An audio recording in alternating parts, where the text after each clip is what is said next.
Led Zeppelin es una de las bandas más influyentes y exitosas de la historia del rock, formada en Inglaterra de 1968 por el ex guitarrista de los Yardbirds, Jimmy Page. Esta banda, durante 12 años de trayectoria, publicó 8 discos que en total han vendido más de 300 millones de copias en todo el mundo, llegando a ser catalogados por la prensa como una banda obsesionada por el poder, volumen y los recursos melodramáticos que contrastan con la sutileza de otros artistas británicos, llegando a ser catalogados de forma simplista como una banda de heavy metal. En este video, por medio de su música, conocerás a la banda que logró transformar el blues, el folk, el rock psicodélico y el hard rock de los años 60 en canciones con un poderoso sonido único e inigualable, lleno de dinamismo, luces y sombras, expresividad y versatilidad, al grado de ser una banda con canciones altamente emocionales como la música de las grandes estrellas de los inicios del rock. Estas son historias detrás de las canciones de Led Zeppelin.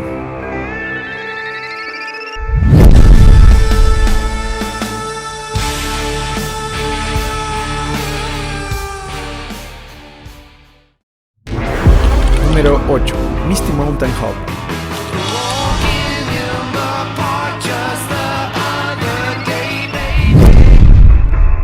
Esta canción fue incluida en el famoso álbum sin nombre, también conocido por los fanáticos como Led Zeppelin IV, ya que ese era el orden cronológico que ocupaba en su discografía, y el cual Jimmy Page decidió lanzar sin el nombre de la banda como protesta por la fría recepción que le dio la crítica a su tercer álbum de estudio. La canción destaca por la sincronización melódica del guitarrista Jimmy Page con el bajista y tecladista John Paul Jones, que junto con la batería de John Bonham le dan la solidez y el ritmo muy particulares al tema, el cual ha sido catalogado como una combinación de funk con el estilo bassline de Reino Unido, que hace una fuerte énfasis en las líneas de bajo. La interpretación más común del título es una referencia a las montañas nubladas de la novela El Hobbit, del escritor británico J.R.R. Tolkien, publicada en 1937. De igual forma, se ha interpretado la letra de la canción como una supuesta crítica a los hechos ocurridos en la primera marcha para legalizar la cannabis en Inglaterra, en el Hyde Park de Londres, en donde la policía realizó arrestos masivos por posesión de marihuana. Se dice que la letra refleja una crítica del cantante a la actual sociedad y a la esperanza de un lugar y momentos mejores en el que los complejos sean reemplazados por la libertad individual y una vida de apoyo y simpatía mutuos.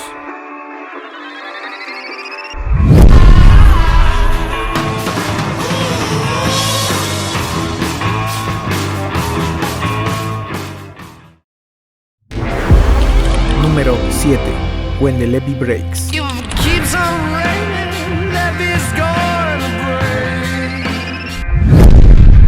Esta canción fue incluida en el cuarto álbum de la banda y es un cover inspirado en la versión original del dueto de blues afroamericano Kansas Joe McCoy y Memphis Minnie de 1929.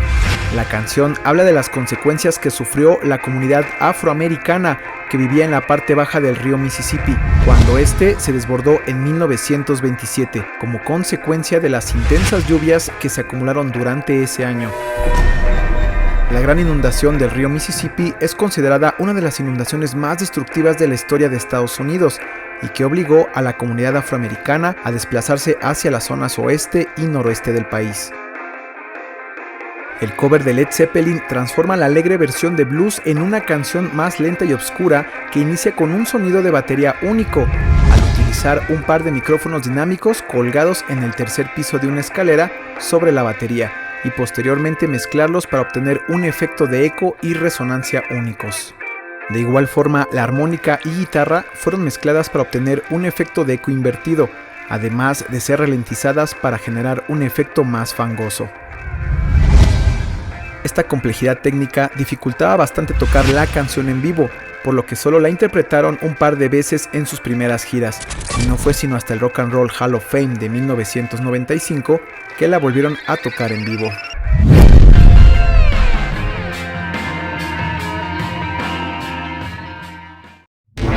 Número 6.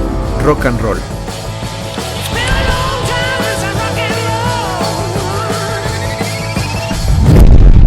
Esta es la segunda canción que aparece en el álbum de Led Zeppelin IV y de acuerdo con el guitarrista Jimmy Page, Esta canción quedó grabada durante una improvisación espontánea mientras la banda terminaba de grabar la canción Four Sticks en la granja supuestamente embrujada de Headley Grange. El baterista John Bonham comenzó a tocar la introducción de la canción Keep a Knockin' de Little Richard, a lo que Jimmy Page añadió un ritmo de guitarra al estilo Chuck Berry, mientras las cintas de grabación seguían rodando y 15 minutos después ya tenían grabada la base de la canción. Con el paso del tiempo, Robert Plant notó que la nueva composición demostró ser un éxito para los conciertos en vivo y se convirtió en parte fundamental del setlist de la banda. La nombrada como simplemente la canción hard rock más dinámica de la música, estaba por cumplir 30 años en 2002, cuando se convirtió en el primer tema de la banda en usarse para un comercial. El fabricante de coches Cadillac la utilizó para uno de sus anuncios en televisión, logrando incrementar la venta de sus autos un 16% ese mismo año. Además de ganar una fuerte suma de dinero por derechos de autor, Robert Plant comentó que estaba de acuerdo en que se usara la canción en tantos lugares como fuera posible y que era algo bueno que una generación joven pudiera conocer su música.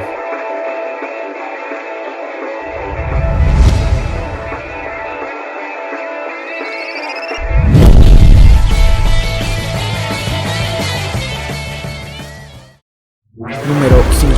Black Dog.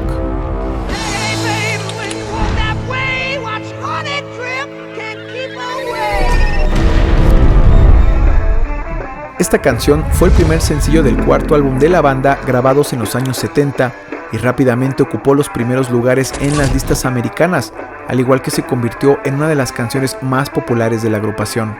El tema fue grabado en la mansión Headley Grange, un antiguo asilo construido hace más de 200 años y que se volvió muy popular en los años 70 cuando comenzaron a alquilarlo por temporadas, resultando muy atractiva para visitantes estadounidenses y de igual forma para otras bandas británicas como Bad Company, The Pretty Things, Genesis, etc. Durante un tiempo se intentó darle un significado oculto a la letra, buscando una interpretación mística en el título. Sin embargo, la canción es simplemente una serie de insinuaciones del cantante a una mujer que le resulta atractiva en todos los sentidos, pero que claramente no es buena para él. Una vez que la canción fue terminada, no contaban con un título, así que Jimmy Page decidió llamarla Black Dog en honor al perro labrador que merodeaba por los bosques de la mansión y que adoptaron mientras estuvieron grabando.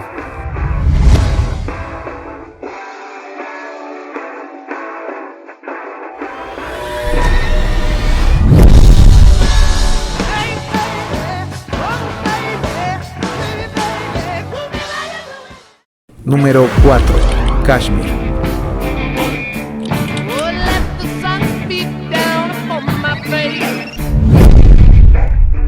De acuerdo con los 4 integrantes de la banda, esta es la canción más emblemática, épica y larga que refleja la auténtica química de Led Zeppelin y que fue incluida en el 6º álbum de la banda, Physical Graffiti, de 1975. Robert Plant compuso la letra durante un interminable viaje en automóvil por el sur de Marruecos, del mismo modo que los demás miembros agregaron sus aportaciones a lo largo de 3 años, hasta que quedó terminada. El nombre Kashmir hace referencia a una zona distante entre India y Pakistán, y a pesar de que ninguno de los integrantes estuvo ahí, la eligieron como título. En varias entrevistas, los miembros de la banda coinciden en que este tema es uno de sus mayores logros musicales. John Paul Jones decía que esta canción mostraba todos los elementos musicales que componen el sonido dentro de Led Zeppelin. Robert Plant comentó que esta era la canción definitiva de la banda y que amaba la intensidad que alcanzaba sin tener que llegar a ser catalogada como heavy metal, ya que esta etiqueta no les gustaba. La afinación de la guitarra muestra una progresión y afinación celta, haciendo referencia junto a diversos instrumentos de orquesta a la música de Marruecos y de Oriente Medio.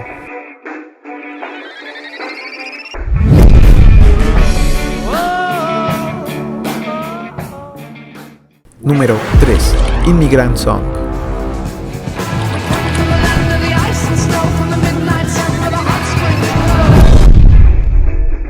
Primera canción del tercer álbum de estudio titulado Led Zeppelin III de 1970. Con este tema, la banda logró entrar en la lista de los primeros 15 lugares en Estados Unidos. La canción fue escrita después de que la banda inició una gira en ese mismo año visitando por primera vez Islandia. Durante ese momento, Robert Plant estaba fantaseando con la historia de los vikingos que conquistaron ese país y, a modo de broma, escribió la canción como una comparativa, iniciando con la frase «Venimos de la tierra del hielo y la nieve». Esta canción pretendía ser diferente, agregando un toque salvaje y primitivo, tanto en la batería como en el riff del bajo y la guitarra, al igual que en los aullidos del cantante que hacen referencia a un grupo de vikingos exploradores dispuestos a conquistar nuevas tierras. La canción tomó 6 días en quedar terminada, sin imaginar que se convertiría en uno de los temas más distintivos para iniciar sus conciertos, al mismo tiempo que les daría el apodo de El Martillo de los Dioses. Originalmente, la banda se negó a que usaran su canción en la película de Escuela del Rock del 2003, sin embargo, el actor Jack Black se grabó en el escenario de uno de sus conciertos junto con miles de fans, suplicando a los dioses del rock Led Zeppelin que les dieran permiso de usar su canción, lo cual al final les dio resultado. La letra de la canción contribuyó mucho a inspirar el mito clásico del heavy metal y la figura vikinga, siendo parte fundamental en el arte de bandas posteriores como Iron Maiden, Manowar, Amon Amarth, etc.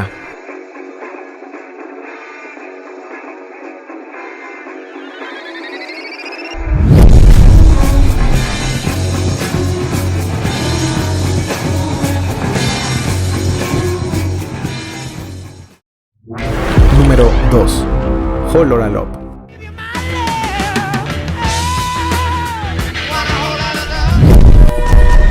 Es el tema de apertura del segundo álbum de la banda Led Zeppelin II de 1969 y que se convirtió en uno de los temas más exitosos de su historia. La letra de la canción lleva frases completas del tema You Need Love del músico americano de blues Willie Dixon y que fue regrabada por el padre del Chicago Blues, Muddy Waters, además del estilo de canto y pausas que la banda Small Faces adaptó en el cover que hicieron de esta canción. Robert Plant, siendo acérrimo fanático de los cantantes de blues y soul, solía citar sus canciones durante los conciertos, además de que era una práctica muy común entre los músicos de la década.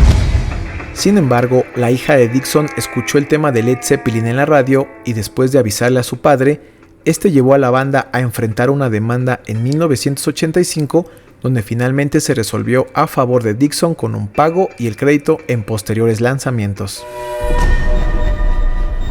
El considerado como uno de los riffs de guitarra más importantes del siglo XX, fue compuesto por Jimmy Page mientras vivía en su casa flotante en el río Támesis, a las afueras de Inglaterra. Durante el verano del 68 estaba improvisando con algunos intros rockabilly que le gustaban desde joven y cuando tuvo el riff, supo que era algo adictivo y con la suficiente fuerza para mantener toda una canción y no solo para abrirla. La batería fue grabada en los mismos estudios en Londres donde Jimi Hendrix se convirtió en leyenda. Incluso Page contrató al mismo ingeniero de sonido, al igual que eligió un estudio equipado con una distribución especial de micrófonos para que la batería de John Bonham estallara como una experiencia de sonido panorámica.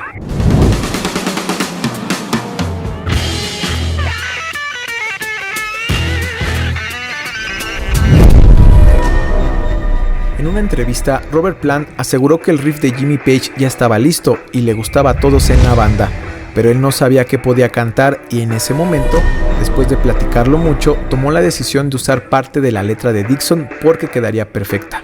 Además de que tenía 7 años de haber sido lanzada y representaba otra época, otro estilo, y el cantante aseguró que a pesar de ya haber pagado por el uso del tema original, en este juego solo te atrapan si tienes éxito.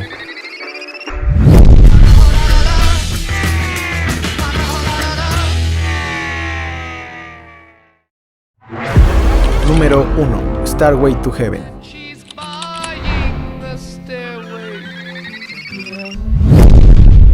La canción, considerada por muchos como uno de los puntos culminantes en la historia de la música rock, fue incluida en el cuarto álbum de la banda. Hartos de las reacciones negativas sobre su tercer lanzamiento y que la gente los consideraba un montaje, decidieron sacar este álbum sin título.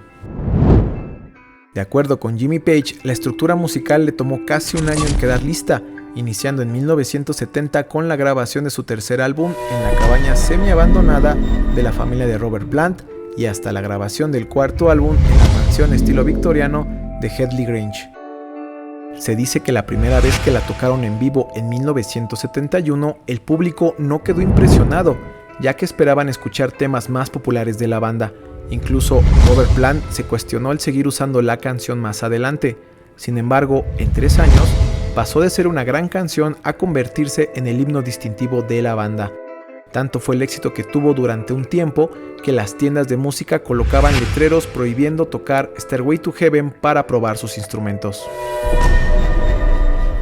Se dice que una vez la estación de radio KBOO en Portal, Oregón, estaba recaudando fondos y en el momento que prometieron no volver a tocar la canción en su emisora si cumplían una meta de recaudación, Robert Plant les hizo una donación por $10,000.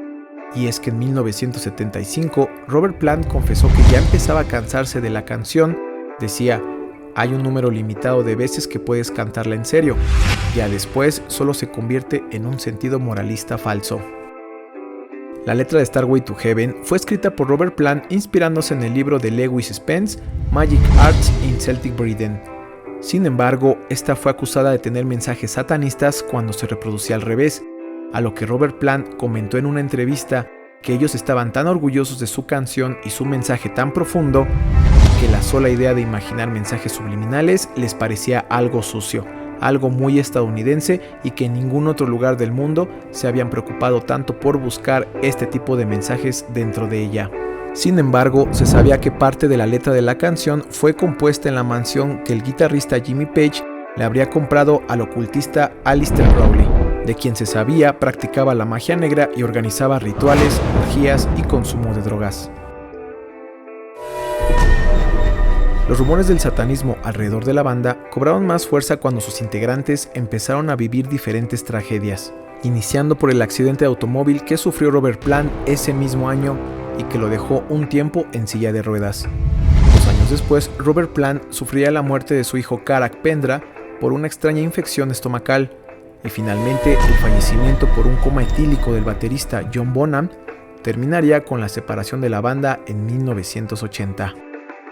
No cabe duda que Led Zeppelin dejó un gran legado al ser una de las bandas que marcó un impacto duradero e influyente en el desarrollo de la música para álbum de estudio. Con múltiples premios a lo largo de los años, esta banda logró que su música, por su importancia cultural, histórica y estética, sea considerada por la Biblioteca del Congreso de Estados Unidos como Patrimonio Sonoro de la Nación. Si el video te gustó, compártelo con tus amigos y familiares para que conozcan más de estos temas. Recuerda que también nos pueden dejar en la caja de comentarios qué otras bandas te gustaría ver en estos videos. Hasta la próxima.